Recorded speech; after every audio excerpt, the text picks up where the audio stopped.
भारत ने वर्तमान में रूस से सुखोई 57 स्टेल्थ फाइटर जेट खरीदने का निर्णय नहीं लिया है। हालांकि रूस ने इस लड़ाकू विमान को फिर से भारत को पेश किया है। सुखोई 57 स्टेल्थ फाइटर जेट को भारत के परिप्रेक्ष्य में खरीदने और उपयोग करने के कुछ फायदे और चुनौतियां दोनों हैं। सुखोई 57 स्टेल्थ फाइटर जेट में नवीनतम ऑनबोर्ड रेडियो इलेक्ट्रॉनिक उपकरण, शक्तिशाली ऑनबोर्ड कंप्यूटर और अत्याधुनिक रडार प्रणाली शामिल हैं। यह जेट विमान हवा, जमीन और समुद्र के लक्ष्यों को निशाना बनाने में सक्षम है। यह विमान रडार पर दिखाई देने से बचने में सक्षम है, जो इसे दुश्मन की नजरों से छुपने में मदद करता है।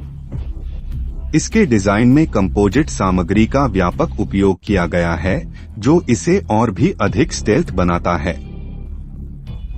सुखोई 57 स्टेल्थ फाइटर जेट में बियॉन्ड विजुअल रेंज मिसाइलें और शॉर्ट रेंज मिसाइलें शामिल हैं, जो इसे हवाई लड़ाई में बेहद प्रभावी बनाती हैं। सुखोई 57 स्टेल्थ फाइटर जेट का विकास बहुत धीमी गति से हुआ है और इसमें कई तकनीकी समस्याएं हैं। भारतीय वायुसेना ने इसके इंजन और अन्य प्रदर्शन मुद्दों पर सवाल उठाए हैं। रूस ने विमान के उड़ान कंप्यूटर और मिशन सॉफ्टवेयर का स्रोत कोड साझा करने से इनकार कर दिया है, जिससे भारत के लिए इसे स्वतंत्र रूप से अपग्रेड करना मुश्किल हो जाएगा। रूस पर लगे प्रतिबंधों के कारण अर्धचालक और अन्य महत्वपूर्ण पुर्जों की आपूर्ति प्रभावित हो सकती है, जिससे सुखोई 57 स्टेल्थ फाइटर जेट के प्रदर्शन और विश्वसनीयता पर असर पड़ सकता है।